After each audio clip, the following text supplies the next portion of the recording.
नील गगन के नीचे फैला वो अंतहीन रेगिस्तान अपनी विशालता में न जाने कितने रहस्य छुपाए बैठा था। सूरज की तपिश जब रेत के कणों पर पड़ती तो दूर दूर तक सुनहरा सागर हिलोरे मारता प्रतीत होता था। इसी निर्जन प्रदेश के बीचों बीच बसा था कारवां सुकून, एक ऐसा पड़ाव जहां मुसाफिर अपनी थकान मिटाने रुकते थे। समर उस कारवां का सबसे युवा मार्गदर्शक था, जिसकी आंखों में मरुस्थल की गहराई और लहरों जैसी बेचैनी एक साथ बसती थी। उसके पूर्वज कहते थे कि इस रेगिस्तान के दिल में एक ऐसी जगह है जहां समय ठहर जाता है, जहां हवाएं बीते हुए कल की बातें सुनाती हैं। समर को अक्सर रातों में दूर कहीं से किसी वीणा की तान सुनाई देती थी, जो उसे रेत के टीलों के उस पार बुलाती थी जहां जाने की हिम्मत आज तक किसी ने नहीं की थी। एक शाम, जब आसमान सिंदूरी रंग में रंगा था, एक रहस्यमय यात्री कारवां में आया। उसने काला लबादा ओढ़ा हुआ था और उसकी उंगलियों में एक पुरानी पीतल की अंगूठी थी। उसने समर से कहा कि वह उसे उस खोई हुई झील तक ले जाए, जिसका जिक्र सिर्फ लोक कथाओं में मिलता है। समर जानता था कि वो रास्ता खतरों से भरा है, जहां रेत के तूफान पल भर में निशान मिटा देते हैं। लेकिन उसकी अपनी जिज्ञासा और उस अजनबी की शांत आवाज ने उसे मजबूर कर दिया। उन्होंने अपनी यात्रा आधी रात को शुरू की, जब चांद की रोशनी ने रेगिस्तान को चांदी की चादर से ढक दिया था। ऊंटों के पैरों की आहट के अलावा वहां सिर्फ सन्नाटा था, एक ऐसा सन्नाटा जो कानों में गूंजता था। जैसे जैसे वे आगे बढ़े, हवा का रुख बदलने लगा। समर ने गौर किया कि आसमान के सितारे अपनी जगह बदल रहे थे, जैसे वे किसी दूसरी दुनिया के नक्शे की ओर इशारा कर रहे हों। तीसरे दिन की सुबह जब पानी की अंतिम बूंद भी खत्म होने को थी, उन्हें सामने एक विशाल चट्टान दिखाई दी जो किसी सोए हुए दैत्य जैसी लग रही थी। उस चट्टान के पीछे एक ऐसी घाटी छिपी थी जो बाहर की दुनिया से बिल्कुल अलग थी। वहां हरियाली थी, ठंडे पानी के सोते थे और हवा में चमेली की खुशबू घुली थी। वो अजनबी यात्री मुस्कुराया और उसने अपनी अंगूठी समर को थमा दी। उसने कहा कि ये जगह कोई भूगोल का हिस्सा नहीं, बल्कि एक एहसास है जिसे केवल वही देख सकता है जिसने खुद को पूरी तरह समर्पित कर दिया हो। समर ने उस झील के किनारे बैठकर अपनी परछाई देखी तो उसे अपनी आंखों में वो डर नहीं दिखा जो शहर की भीड़ में हमेशा बना रहता था। उसे समझ आया कि जिसे वो दुनिया समझता था, वो तो मात्र एक छलावा था। असली जीवन तो इन शांत पलों में था, जहां न कोई कल की चिंता थी और न बीते हुए कल का पछतावा। वो अजनबी वहीं ओझल हो गया, जैसे वो हवा का ही एक झोंका हो। घाटी, जिसे दुनिया विस्मृति की कोख कहती थी, समर के लिए अब एक पाठशाला बन चुकी थी। वहां का समय सामान्य घड़ी की सुइयों से नहीं चलता था।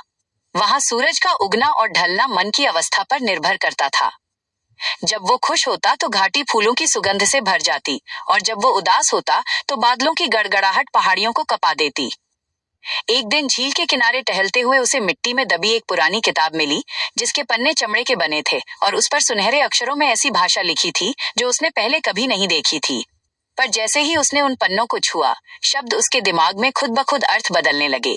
वो किताब उस घाटी के रहस्यों और आने वाले समय के उन रास्तों की थी जो इंसानी सोच से परे थे। समर को अब समझ आया कि उसका यहाँ आना कोई इत्तेफाक नहीं था।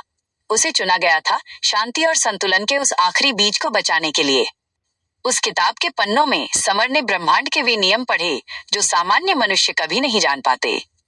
उसने सीखा कि कैसे एक विचार हवा के रुख को बदल सकता है और कैसे मौन की शक्ति से सबसे बड़े युद्धों को रोका जा सकता है। वो महीनों तक उस घाटी की कंदराओं में घूमता रहा, जहां उसने दीवारों पर अंकित प्राचीन ऋषियों के संदेशों को पढ़ा। उसने पाया कि पानी की हर लहर में एक कहानी है और हर गिरते पत्ते में एक संदेश। उसने जानवरों के साथ संवाद करना सीखा और हवा की गति से आने वाले मौसमों का पूर्वानुमान लगाना जान लिया। वो घाटी कोई भौतिक स्थान नहीं थी, बल्कि एक उच्च चेतना का केंद्र थी, जहां पहुंचकर समर का पुराना मैं पूरी तरह समाप्त हो चुका था। एक रात जब वो झील के ठंडे पानी में अपने पैर डाले बैठा था, उसने देखा कि पानी की लहरों में उसके पुराने गांव का दृश्य उभर रहा था। लोग सूखे से परेशान थे, कारवां सुकून वीरान हो चुका था और उसके अपने लोग प्यास से व्याकुल थे। समर का हृदय करुणा से भर गया। उसे लगा कि जो ज्ञान उसने यहाँ अर्जित किया है वो तब तक व्यर्थ है जब तक वो पीड़ित मानवता के काम ना आए। उसने फैसला किया कि वो इस ज्ञान को केवल अपने तक सीमित नहीं रखेगा। उसने उस जादुई किताब के रहस्यों को आत्मसात किया और अपनी वापसी की यात्रा शुरू की। घाटी से बाहर निकलने का रास्ता प्रवेश करने से भी अधिक कठिन था, क्योंकि अब उसे अपनी नई प्राप्त शक्तियों को संभलकर उपयोग करना था। जब वो वापस रेगिस्तान की मुख्य सीमा पर पहुंचा तो वर्षों बीत चुके थे।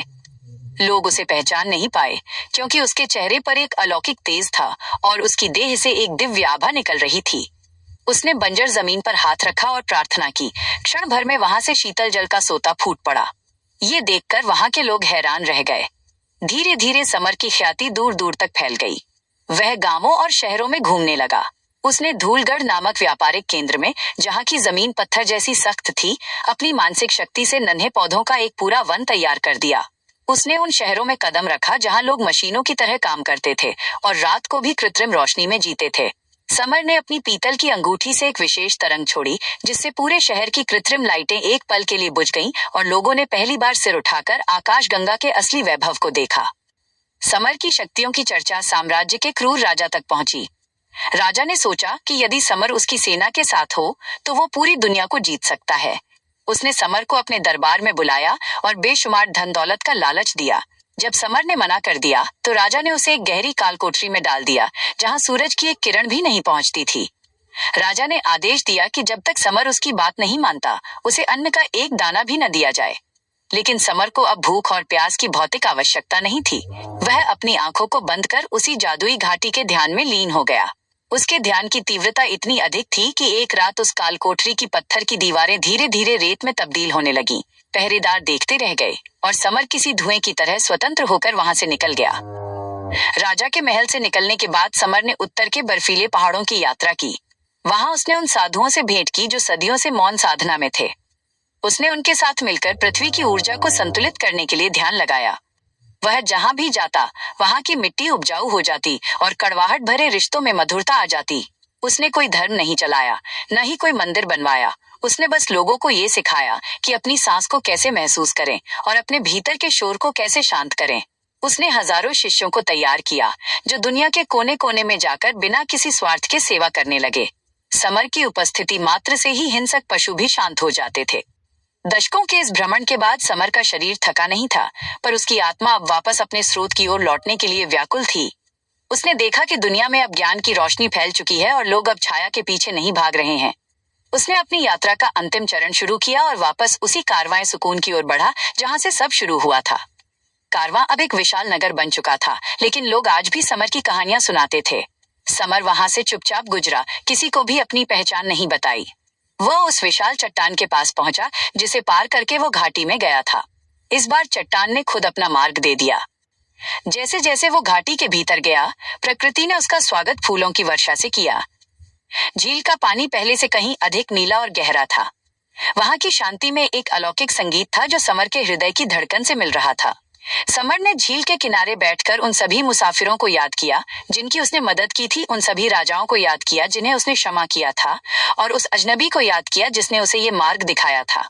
उसे एहसास हुआ कि जीवन वास्तव में एक पूर्ण वृत्त है, जहां हम वहीं लौट आते हैं जहां से हमने शुरुआत की थी, लेकिन एक नए बोध के साथ। झील के किनारे पहुंचकर समर ने एक अंतिम बार उस शांत नीले पानी को देखा।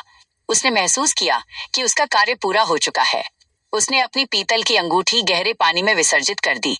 जैसे ही अंगूठी डूबी, एक विशाल प्रकाश स्तंभ आकाश की ओर उठा, जिसने पूरे रेगिस्तान को कुछ पलों के लिए दिन जैसा रोशन कर दिया। समर का भौतिक अस्तित्व धीरे धीरे उस प्रकाश में घुल गया।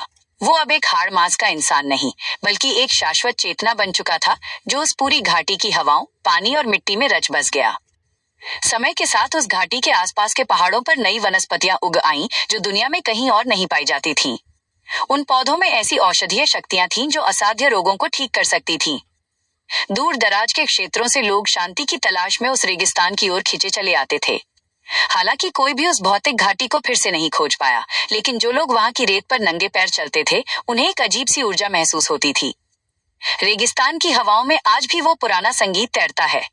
समर की कहानी अब केवल एक व्यक्ति की कहानी नहीं थी, वो मानवता की चेतना का एक हिस्सा बन चुकी थी। माताओं ने अपने बच्चों को समर की बहादुरी और करुणा की कहानियां सुनाना शुरू किया।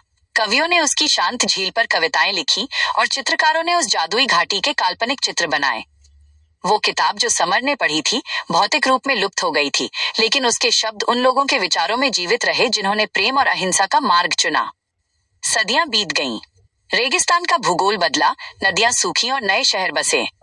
लेकिन कारवां सुकून का वो पुराना स्थान आज भी एक आध्यात्मिक केंद्र के रूप में जाना जाता है। कहते हैं कि हर 100 साल में एक बार वो जादुई घाटी फिर से प्रकट होती है, लेकिन केवल उन लोगों के लिए जिनकी आत्मा पूरी तरह शुद्ध हो। समर अब उस घाटी का रक्षक नहीं, बल्कि वो घाटी स्वयं समर बन चुकी थी। हवा का हर झोंका समर का संदेश था और पानी की हर बूंद उसकी करुणा। उसकी अमरता किसी शरीर में नहीं, बल्कि उन करोड़ों दिलों में थी जिन्हें उसने शांति का मार्ग दिखाया था। रेगिस्तान की अंतहीन रेत आज भी उस महान पथिक के पैरों के निशानों को अपने सीने में छुपाए हुए है, जो हमें याद दिलाता है कि जीवन का असली उद्देश्य स्वयं को पाना और दूसरों के जीवन में प्रकाश भरना है।